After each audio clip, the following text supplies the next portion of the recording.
So Amrit, obviously we've spoken before, and I think we kind of skimmed over some of the stuff in your background, but I was really interested to find out that you've gone from being a franchisee into becoming the CEO of a franchise brand, and that kind of transition you don't see very often. So talk me through why did you do it? Let's dive a little deeper this time. Deep dive, Yeah.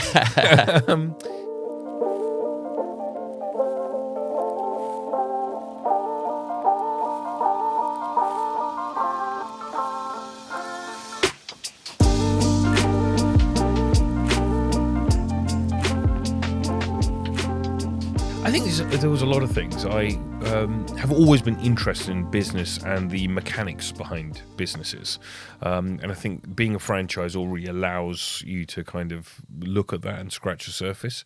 Yeah. I started off as a franchisee, as you said, and a lot of that was around not knowing about the industry, and I'd come from restaurants into home care, and so you think, well, crikey, there's a lot of compliance, a lot of red tape. So being with a franchise really helped that, because it means that somebody's sort of holding your hand and guiding the way and so on. But what I found really early on was that the franchising industry in the UK with home care, in my opinion, was broken, and it was something that worked 25 years ago, where everyone had, the sort of the USB key sticks or the paper files and so on, and really what it needed was a shake-up and a move into the 21st century. And so, because you historically have always had in care people that were from care, where all of a sudden in domiciliary care there was this shift, probably around the sort of time that I became a franchisee, where you had people from various other industries coming in, professionals and not, and so on. And what I felt you needed was a proper blueprint on, well, this is how you do it. This is how you go paperless. This is how you are able to enjoy time with your family and run a business as opposed to be a carer. And also, at the time, when I was a franchisee, I was married but without children, which meant, you had a life. You had time. Social life. Yeah. And we used to travel a lot and so on. And it really got me thinking at the time, where we'd sort of do these extended trips, and you think, well, gosh, I don't know what's going on in the background because we don't have the right systems. And so I spent a lot of time sort of forming that, creating the right systems and saying, well, okay, how do I operate my business from afar? And then it got me thinking, well, actually, that's how you scale a business, by having the right infrastructure, having the right systems in play. And then pretty early on, from sort of taking on the franchise, I realized that was my calling. It was to fix care for carers, and sort of that retention of carers, and carers had been just a number, I felt, and it was sort of 1 in, 2 out, whatever, and it was just, there was just all this constant focus on recruitment within the industry. And so in my business then, I really focused on the individual. I got, it was about each individual carer, their plight, get to know them, their families, and so on. And we had a decent number of carers, and it's very labor intensive. But I think actually, well, where else do you want to invest your time? So, for me, it was changing the sector by making that sort of positive impact with my own location, which is with carers, which means that you have better quality retention, which means that you have better quality care that is being provided. And then on the other side of it, it was to sort the business problem out, to say, well, if Joe Bloggs wants to come along and become a franchisee and start a care business, well, they can. They don't have to have worked in care for the last 10 years to understand it. And within that is, yes, we've got this like really wonderful model that takes you from 0 to £1 million, £2 million in revenue, but also we've got all the right people along the way. And I've been throughout my entire career, I've always thought, get the right people in before you need them, and get the best people that you can possibly get. So I think, we've been able to attract some really wonderful talent. And Julie and Richard Julie are and Richard, aren't they? And they're closely supporting the franchisees for Walfinch now, aren't they? Absolutely. So we've got Julie and Richard from the operational side, and we've got Amanda and Kerry from the compliance side, who are your sort of key players. And so you've got this wealth of knowledge when you come in as a franchisee, and so you're sort of almost over-supported in a way, which I think actually the support aspect is probably one of our USPs. But for me, I felt like fixing those two issues, the business coaching and sort of creating a sustainable business for any entrepreneur, or even someone that doesn't really reckon themselves as an entrepreneur, and on the flip side of it, making positive local impact through the change in how we behave with staff and carers, and increasing care retention rates, and therefore improving care within the sector. But doing all of that with automation and systemization, all that kind of stuff, and you can really scale that, which for me, I just thought at the time no one was talking about it and thinking about it. It was rows of filing cabinets, and so I just, for years, just was there, just thinking, right, there needs to be a better way, So I want to come on to that again in a second, but I want to know why Amrit? Why is Amrit doing this and not like the next person over? Yeah. I mean, for me, I suppose there was no other way. It was just, there's. I read this book because obviously. So I was just going to say, obviously, you were supporting people locally and having a positive impact that way, right? But yeah, why take it to a grander scale and why not leave it to someone else? It seemed like a lot of fun at the time, I've got to say. And when I sort of decided to sell my then business, I had this look of shock on my wife's face, saying, "Oh, are you sure about that?" But she knew, that it's the things that you don't do that you regret. And we remember sort of having that conversation, but I really feel as though it just had to be me, it chose me, and in order to make real impact nationally and hopefully one day globally, franchising is the way to do it. Franchising is extremely powerful, and the impact that I could make with one unit was wonderful, but the impact that we could make with 200 units, is that much better, for the communities that we touch, basically. So sure. I thought that was really quite important for me, and also I think that my franchising journey has started at a really interesting time. So there's a huge move within the industry in the UK. I mean, it's always been very established in the States and Canada, even Australia and so on.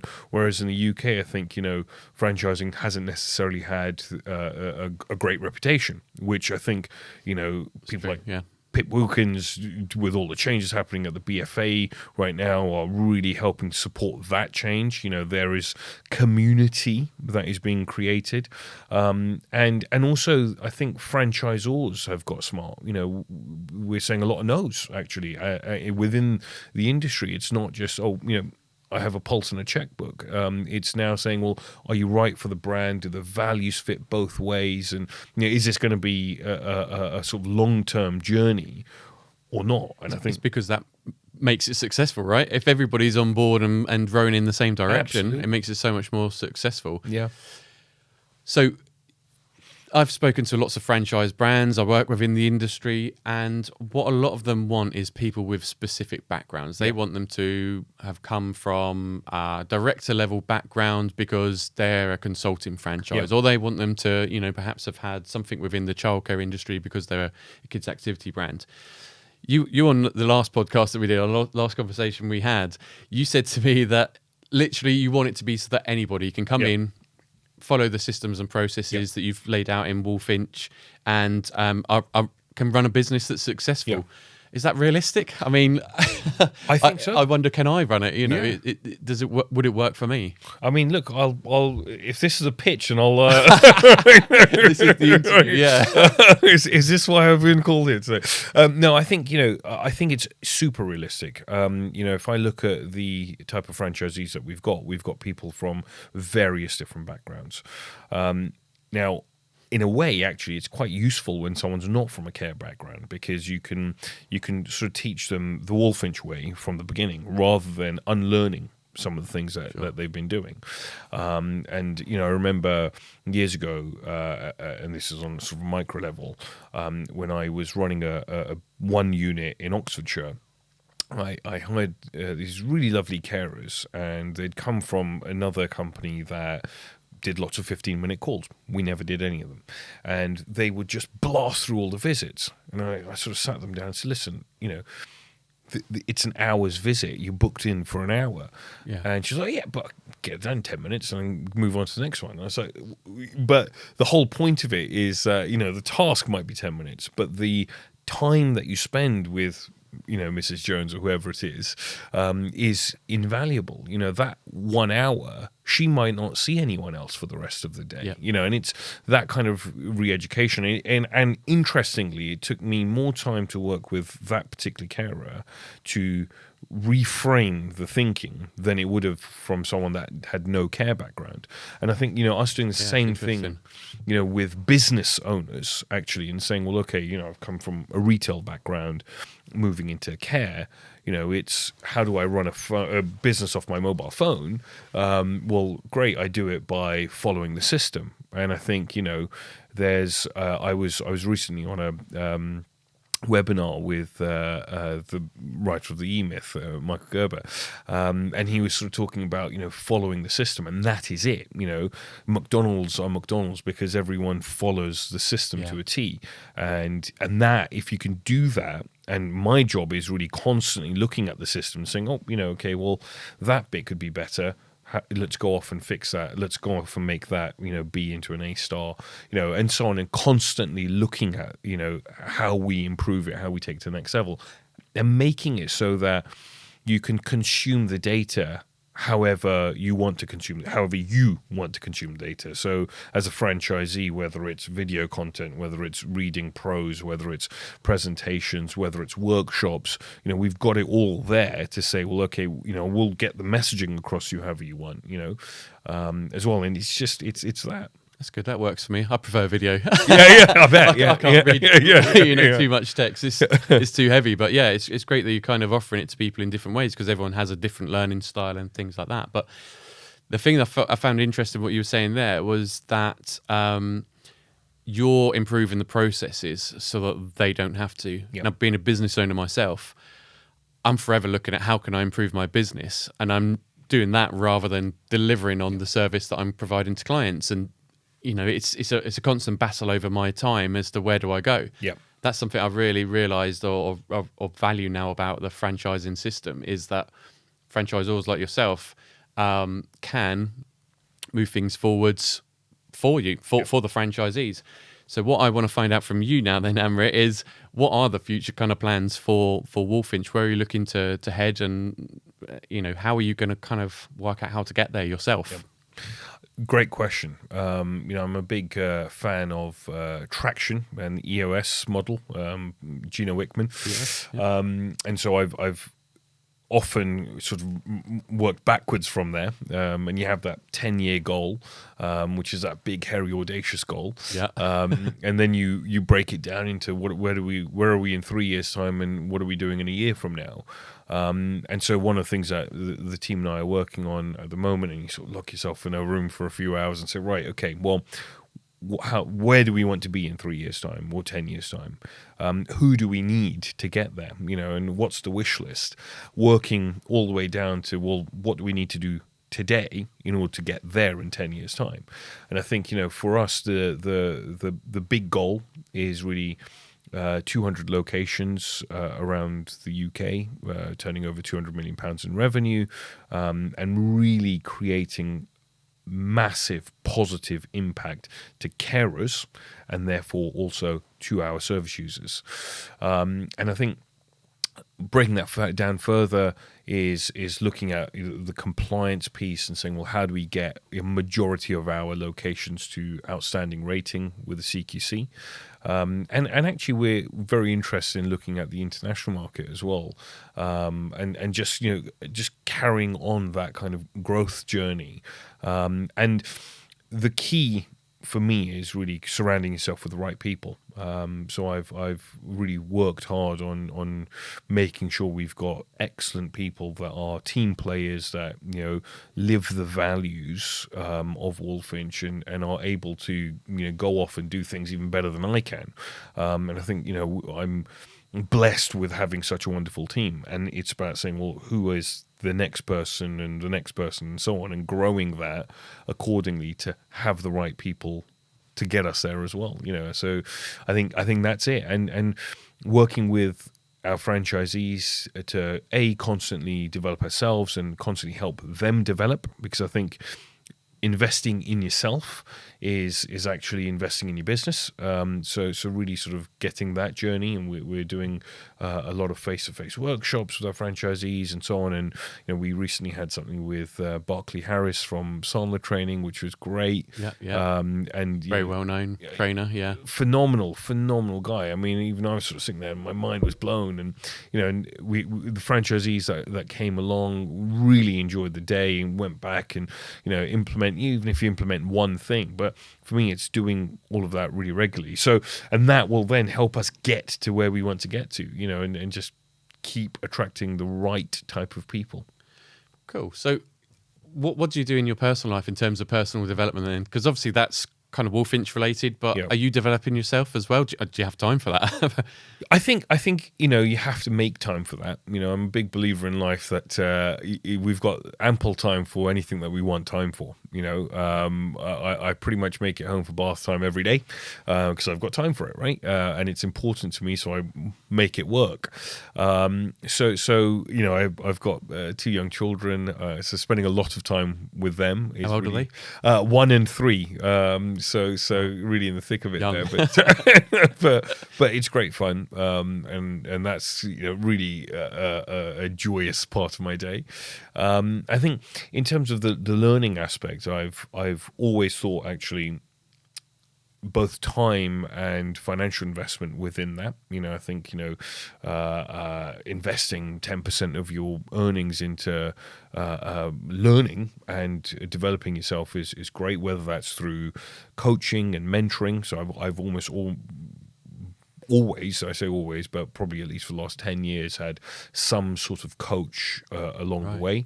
At the moment, my franchising journey has been, with Simon Mills, which has been really, really great. Historically, there's been various organizations, MD to MD, with, Bob Bradley, and so, lots of different people that have helped along the way. And I think it's constantly looking at that and saying, well, who do we work with, and that sort of one-to-one mentoring coaching. There is the reading and the audiobooks and all of that, the podcasts, and I think you can really learn loads through that. And then there's some wonderful events. I'm out to the IFA, the International Franchise Association's annual convention happening now. A lot of great minds over there. Wonderful. Every year. Every year from the franchise industry. It's mind-blowing. I was out at their event for the emerging franchisors, so people that are sub 100 locations in Nashville in November. And, what I learned in those few days was just immense, to then take 4 days out of my business, fly across the States. It's time investment, it's financial investment, but you learn a lot, and then you will meet people there that are a little bit ahead in their business journey and are happy to kind of have a conversation and coach and tips and tricks, and you're constantly learning.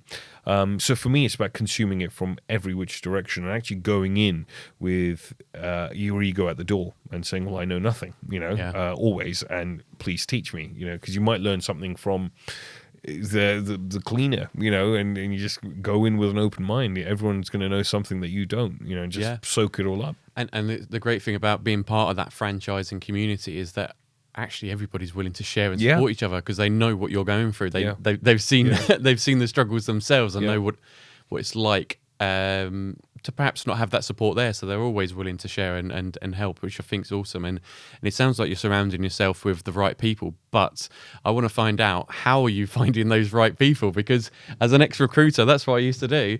It's difficult to find the right people all the time. So how are you kind of framing that? How are you going, right, I think this is the right person for Walfinch and its franchisees and its the people that are ultimately going to benefit from having better people around? Yeah. I think having been a franchisee myself, it really helps because I've seen the journey, from zero to doing the revenue and so on, and saying, well, okay, well, when your business is established, what do you need? When your business isn't established, what do you need? So I think having been in my franchisee's shoes, that really helps. So you kind of get the vibe of it. The other piece around that is actually, for me, it's looking at various different pieces. One, the people that we've got on, are they experienced? Are they excellent? And I think that's universally excellent. And are they supportive as people? So do they like people? Do they like speaking to people? And so they've got that kind of that right kind of personality. Yeah, it's important, definitely. Absolutely, because actually it's quite emotionally, it's quite draining as well, or it can be if you're not the right personality type. You're constantly giving, and so that's quite something, and you need to find the right people for that. The other part of it, which is super important, is, do they live the values, and or can they live the values, and do they really kind of buy in and believe that? I think that's very, very important to me, because actually, if we're all tied, both the support team and the franchisees, if we're all tied with one communal set of values, well, we can go off and we can create something together.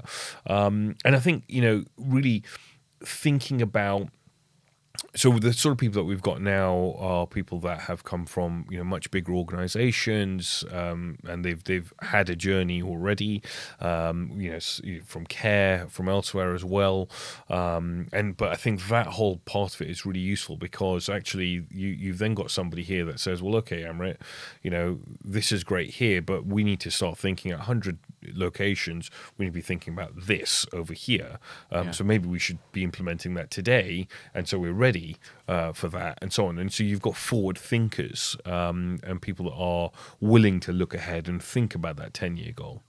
Yeah, I think it's important to have a kind of a bit of a mixture, isn't it? So people from the care industry and sometimes a few people from the outside.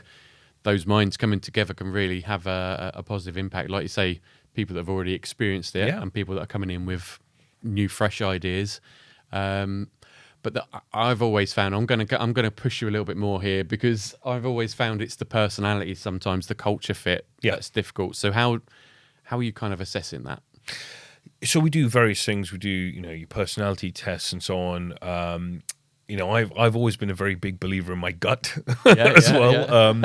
And so, yes, we do all of the kind of the initial bit and the interview questions and so on. But, you really know within the first 15 seconds of meeting someone whether they're right or not, from a personality fit point of view.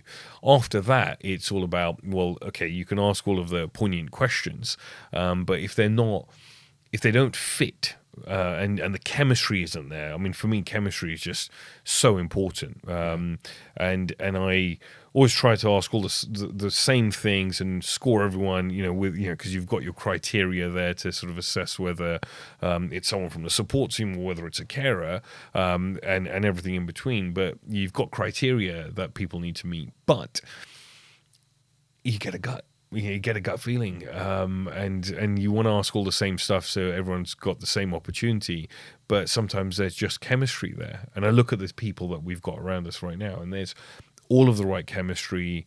They are all sort of, mature business people, and I mean mature in terms of the experience of industry, commerce, care, and and franchising, because actually franchising within itself, I was saying this to a friend of mine recently, is just an industry on its own. It's an industry genre, as a franchisor, you come up with the same issues. I will deal with the same issues as someone that has a restaurant franchise, for example, because actually the franchising aspect of it is standalone.